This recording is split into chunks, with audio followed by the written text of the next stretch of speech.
Dinstaken Selimiye Camii'de Gençlik Akademisi'nin düzenlemiş olduğu bisiklet turundayız.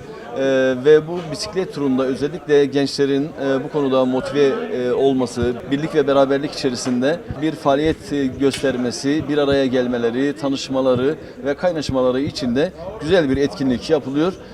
Efendim biz de bu etkinliği özellikle Avrupa'da yaşayan gençlik için örnek teşkil etsin diye siz saygıdeğer izleyicilerimizle beraber paylaşıyoruz. Bakalım neler olacak. Gençlerin heyecanının dışında yönetici arkadaşları heyecanlı görüyoruz. Efendim yanımızda Sayın Ahmet Şen Beyefendi var. Selimiye Camii din görevlimiz. Efendim turumuz hakkında neler söyleyeceksiniz? Gençleri bir araya getirme adına, kaynaşma adına, tanışma adına, gücümüzü, enerjimizi bir daha görme, gözden geçirme, tanıma adına böyle bir şeyi arkadaşlar organize ettiler. Arkadaşlara teşekkür ediyorum. Gençlik Akademisi arkadaşlara, yönetimdeki arkadaşlara, bu organizede katkıda bulunan bütün arkadaşlara, dostlara teşekkür ediyoruz böyle bir organizasyondan dolayı. İnşallah bunun devamını istiyoruz. Bu kadar genç bir araya gelmişken daha başka faaliyetlerde inşallah bir araya gelme ümidiyle teşekkür ediyorum. Eyvallah. Efendim Özkan Yıldız, Selimiye Camimizin yönetim kurulu başkanı. Siz turla ilgili ne söyleyeceksiniz bu çalışmalarla ilgili? Bu Selimiye Camimizin çeşitli faaliyetlerinden bir tanesi. Burada tabii kültürel faaliyetler, dini faaliyetler yapıyoruz. Bunun yanında gençlerimizin spora ihtiyacı olduğunu, onların enerjilerini harcayabilecekleri ortamlar düzenleyerek böyle bir bisiklet turu düzenledik. Bunun organizasyonunda Gençlik Akademimizin çok büyük katkıları var. Biz de yönetim kurulu olarak onlara destek verdik. Böylelikle faaliyetlerimize bir faaliyet daha eklemiş oluyoruz. Gençlik Akademisi Başkanı olarak öncelikle benim bildiğim kadarıyla bölgemizde en azından bölgemizde ilk olarak kurulan bir pilot bölge gibi kurulan bir gençlik akademisi var. Evet. Ve biz tabii ki Uygur TV olarak da yapılan faaliyetlerinizi, aktivitelerinizi çok yakinen izliyoruz. Ama biz istiyoruz ki Uygur TV ekranlarından bizi izleyen izleyicilerimizle ve örnek teşkil etmesi açısından diğer gençlik kollarının da diğer STK'ların gençlik kollarına örnek olması amacıyla, diğer cami gençlik kollarına örnek olması amacıyla ve teşkil etmesi amacıyla neler yapıyorsunuz? Kurulma amacınız neydi? Selimiye Gençlik Akademisi'nin kuruluşu gençlerle beraber vakit geçirmek, gençlerle beraber camide vakit geçirmek, hem ibadette olsun hem özel vakitlerinde, boş vakitlerinde beraber vakit geçirmektir. Bu bugün de olduğu gibi özel bir programla beraber bisiklet turu oluyor. Camimizin altında gençlik lokalimizi açtık bildiğiniz gibi. Orada beraber zaman geçiriyoruz. Bilardo turnuvaları yapıyoruz. İşte her türlü kültürel, spor faaliyetleri.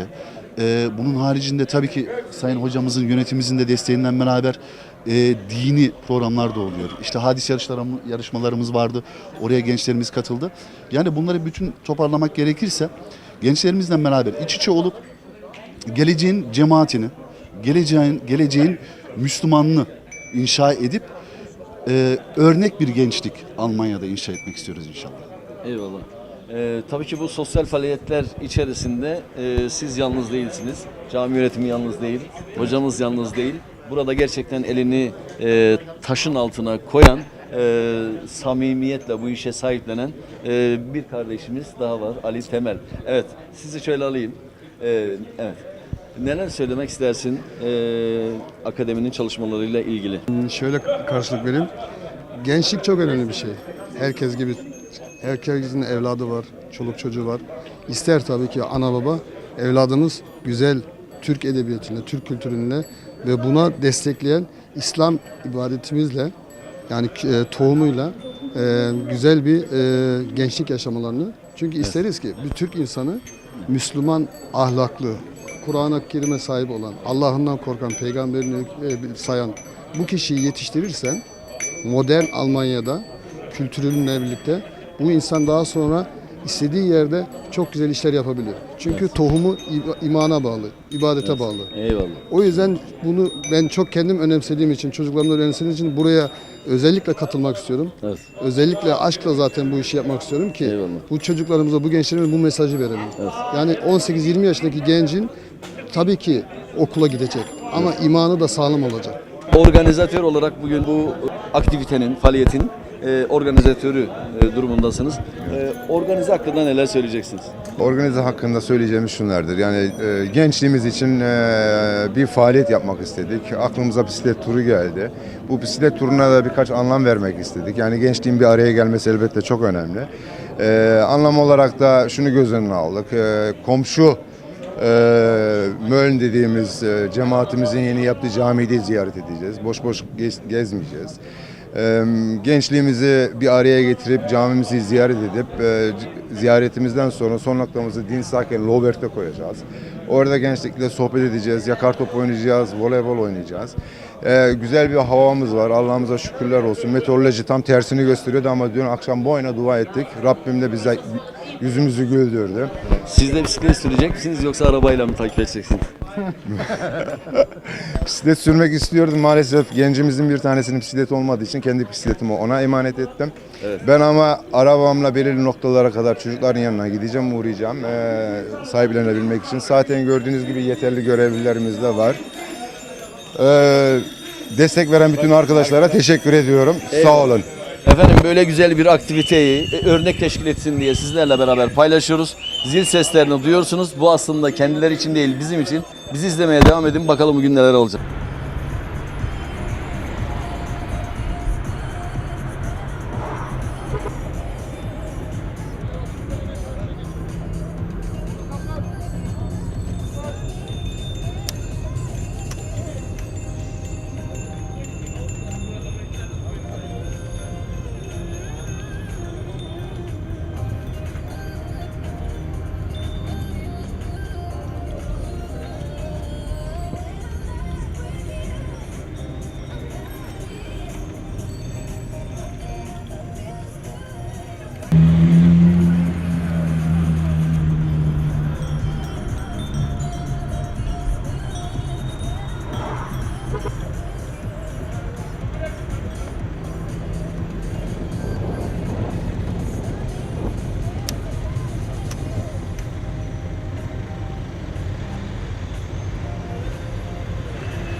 Evet arkadaşlar, Selimiye Gençlik Dinsaken geliyor ve başta Yönetim Kurulu Ali Temel, büyük abilerinden Köksal baş elemanları olarak bize el sağlıyorlar. Gençlik nasılsınız? İyi misiniz? Haydi, evet. Dikkat. Haydi gençler. Evet.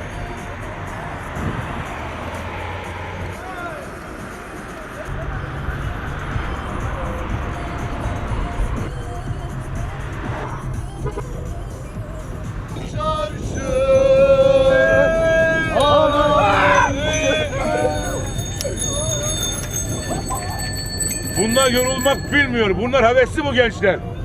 Bisiklet turunda durmak bilmiyorlar. Haydi. Hello.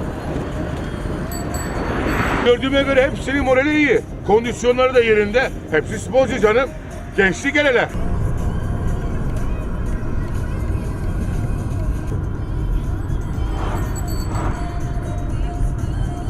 Efendim şu anda biz tabii ki Dinsaken'den yola çıkıldı. Güzergah olarak Buchholz-Velmen olarak gidiliyor. Daha sonra Buchholz-Velmen üzerinden Förde ve Mölln takip edilecek. Şarkılarla, türkülerle bisiklet turu devam ediyor. Alican bugün neler olacak? Bugünkü programımız gençlik adına bisiklet turu. Bunu 6 hafta önce Gençlik Akademi toplantımızda aldığımız olan bir kararla bugün 10 Mayıs bugün dedik gençlikle beraber el ele birlikte olalım ve büyüklerimizden ve arkadaşlardan fikir aldık. Ne yapalım? Çeşitli fikirler çıktı. İşte bowling dediler, rafting dediler, işte türlü. Ondan sonra büyüklerimizden Murat abi dedi ki, niye dedi bisiklet turu yapmıyoruz? Niye olmasın? Yapalım dedik. Yapabilir miyiz acaba? Bir iki hafta içinde her şey düzenlendi, organizasyon yapıldı. İşte bisikletleri tamir edildi. Bir hafta evvel camimizin avlusunda bisikleti bozuk olanlar, işte tamir edilecek yerleri büyüklerimiz tamir ettiler. Baktılar, kontrolden geçirdiler. Ondan sonra sağ olsun Selimiyespor'un A Jugend'i ve B Jugend'inden futbolcular biz de varız dediler. 2 takım da bizle beraber oldu. Şu anda 60-70 kişi arasında yollarda geliyorlar gençler. Ve hiç kimsesi bilmiyor. Onlara çok büyük bir sürpriz bekliyor. İlk birinci gidecekleri yer Möl Yeni Cami. Oradaki hoca görevlimiz onlara Möl hakkında, cami hakkında bilgi verecek. Ondan sonra oradan çıktıktan sonra ama bundan hiç haberleri yok. Mangal keyfi. O kadar yoldan sonra, yani 20-30 kilometre sonra bir mangal keyfi. Ve de onlar için bu bir sürpriz olacak. Afiyet olsun. İzleyin, görün. Şu anda bisiklet turumuz devam ediyor ve ilk gelen arkadaşlar sorularını soracağız. Bakalım bisiklet turu nasıl gidiyor? Çok güzel geçiyor. Şu an grupta ayrılan yok. Kuzudan ayrılanı kurt kapar misali kimseyi kaptırmadık. Havamız güzel, neşemiz güzel. Gençler dinamik. Çok şahane güzel havamız var. Ona göre etapı tamamlamamız lazım. Devam ediyoruz. Haydi hayırlı yolculuklar. Kendinize iyi bakın. Gel şimdi. Haydi. Evet abi. Vay. Hepsi geliyor. Geliyor. Haydi. En küçük yarışmacımız. Hadi Sadi abi. Haydi. Selam abi nasıl? Çak. Çakmadın Allah. Bisikletin nerede? Sattım. Abi sen de örnek olacağına ya. Önleyiz ya. Haydi Vahdet, haydi Tuncay. Geride kaldınız. Biraz yavaşladı. Hadi canım benim. Allah kolaylık versin. Evet biz sizi yakalarız.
Tabii evet, uzun zamandan beri bu turlara katılmamıştık ama çok mükemmel oldu. Gençlik Akademi'nin tertip ettiği Farad Tur şu anda gelmiş bulunmaktayız ve memnunuz. Tabii haliyle yorucudur. Arkadaşlar da henüz yoldadır, henüz gelmek üzereler. Biz halimizden memnunuz. Distaken'den yola çıktık. Özel bir günde gençlerle beraber birlikte olduk. Mutluyuz ve turumuzu devam ettireceğiz. Önce bir camimizi tanıtacağız. Bu camimiz Möln'de yeni yapılıyor. Camimiz tanıtımı yapıldıktan sonra turumuza devam edeceğiz.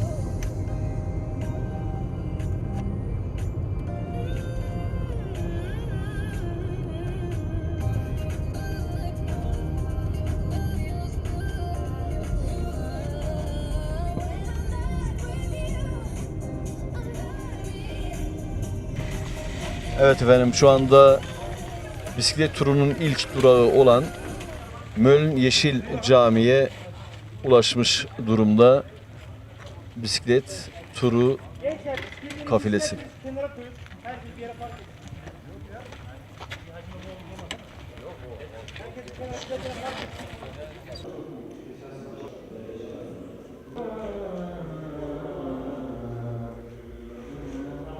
İlk duygularını alalım abi. Yoruldun mu? Nasılsın? Yok, neşeli geçti. Fakat biraz daha disiplinli olabilirdi. Çok güzeldi aslında şimdiye kadar.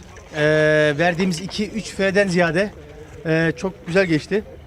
Hatta 3. fremimize tekerlek patladı bir arkadaşımızın. O tekerlek patlamasının, tekerlek değiştirme esnasında gençler dinleyip tekrardan yola çıktık. Aslında bir iki fremiz daha var galiba çünkü bir abinin yanında bir küçük çocuğu olduğu için onları beklemekteyiz. Bir 3 kişi daha falan var galiba. Onlar da geldi, bir grup tamam. Memnunuz, hoş geldiniz, sefa getirdiniz. Bunca gençle beraber böyle bir bisiklet turunu tertip etmek aslında başlangıç itibariyle biraz zor ama organizeyi başarmış, buraya kadar gelmişsiniz zaten. Tebrik ediyorum sizleri. Genç kardeşlerimizin cami içinde değil, aynı zamanda cami dışında da cami adamlığının nasıl olacağını hep birlikte böyle bir bisiklet turuyla görmüş olmaları gayet güzel bir çalışma. İnşallah devamını bekliyoruz sizlerden. Başarılar diliyoruz. Bu tür aktiviteler gençlerimizle cami yönetimleri arasında, cami kadroları arasında gerek görevli, gerek yönetimdeki görevliler açısından müthiş bir bağlantı kurma çalışması olduğuna inanıyorum ben. Çünkü herkesin kendince bir ortamı var ama yaşlının gencin ortamına girmesi, gencin de yaşlının ortamına girmesi kimi zaman çok büyük rahmet getiren şeyler, sonuçlar bunlar. İleride bunlar caminin has adamları olma yolunda başta sizden bunu görerek sizin onlara yaptığınızı belki de onlar da kendi neslinden sonra gelenlere, kendi gençlerine aynı şekilde yapmayı sürdürecekler. Camiler açısından burada sadece cami için faaliyetler yetmez. Bisiklet turu, yüzme çalışmaları, sportif faaliyetlerin her türlüsü camiyle bağlantılı olsun da her ne şekilde olursa olsun yapılan çalışmaların hepsi değerlidir. Ama biz şuna çok özen göstermek zorundayız. Bunlar da bisiklet turu da olsa, başka bir sportif faaliyet de olsa biz bunu cami adına yaptığımıza göre başında ve sonunda mutlaka camiyle bir bağlantımız kesinlikle olmalı. Örnek veriyorum, namaz vakitlerinde kesinlikle namaza bir yerde durmalı ve namazı kılmalı. Başka bir ibadet yapılacaksa o ibadeti o anda yapmalı ve bitiminde de camide toparlanıp böyle bir hayırlı çalışmaya vesile olan müminler için dua edilmeli. Ve bu işte bizi destekleyen kimler varsa onlara dua edilmeli diye düşünüyorum. Ben Selimiye Gençlik Akademisi'ne bu bisiklet turu vesilesiyle gençlerimizi buraya getirmek suretiyle camimizi ziyaret etmeleri açısından ve bizi kendi gözleriyle görmekle kalmayıp kendi gördüklerini başkalarına da takdim etmek suretiyle bir manada reklam etmelerinden ötürü teşekkür ediyorum. Uzun zamandır böyle bir çalışmaya şahit olmamıştım burada. İnşaatımız kurulduğundan bu yana ilk defa böyle bir şey gerçekleşti desem yanlış olmaz. Gelen arkadaşları tebrik ediyorum. Bizim inşallah burada bitirmeye çalıştığımız bu camimize de bu çalışmanın bir inşallah katkısı olacağını düşünüyorum. Tekrar teşekkür ediyoruz.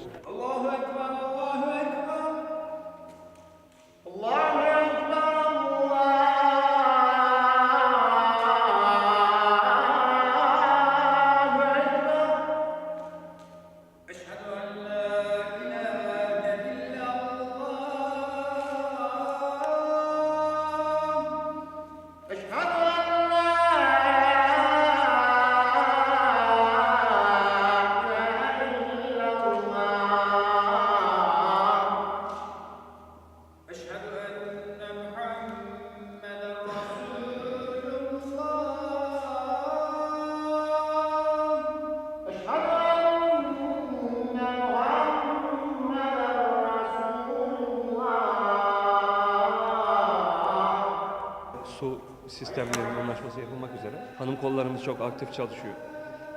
Yeni bir anlaşma devreye girecek. Yani yeni bir faiz daha girecek üzerine.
Efendim kolay gelsin, bereketli olsun.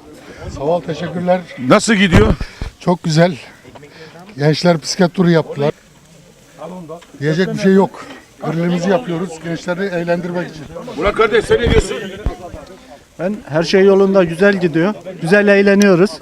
Çocuklarla birlikte böyle nice şenlikler yapma niyetiyle artık inşallah bu bir başlangıç olsun. Bundan sonra da devam ederiz.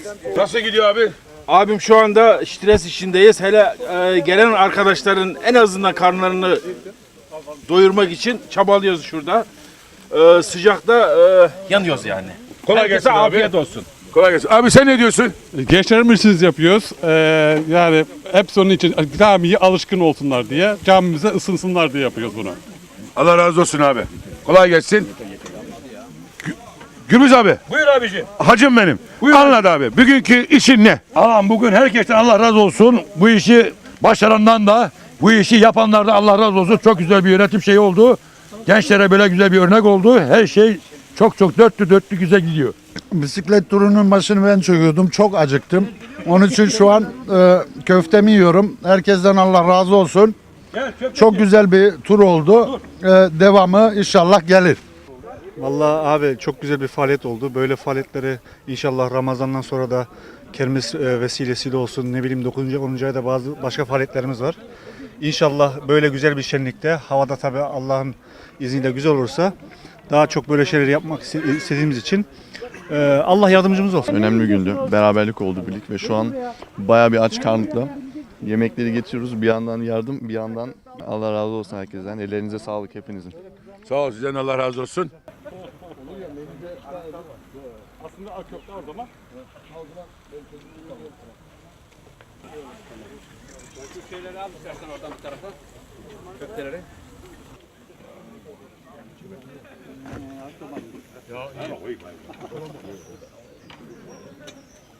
Evet şu an en küçük katılımcıyla beraberiz.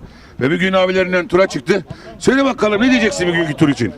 Yani bayağı bir eğlenceliydi. Yani arada bir tabii acıdı bir yerimiz ama yani güzeldi bayağı bir. Yani katılırım işte bir dahaki sefer olursa. Katılacaksın. Ve arkadaşlarına söyleyecek misin? Onlar da gelsin. Der misin? Derim gelsinler. Ya benim yaşlarımdakilere derim yani en küçük ben olmam bari. Diğer yani hep büyüklerle beraber olmam benim yaşındakiler de olur diye.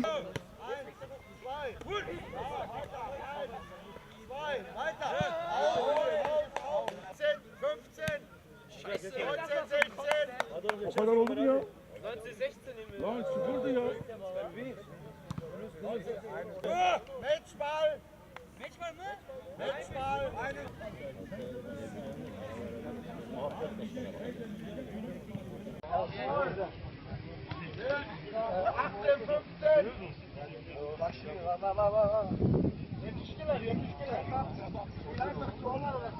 Dikkat et.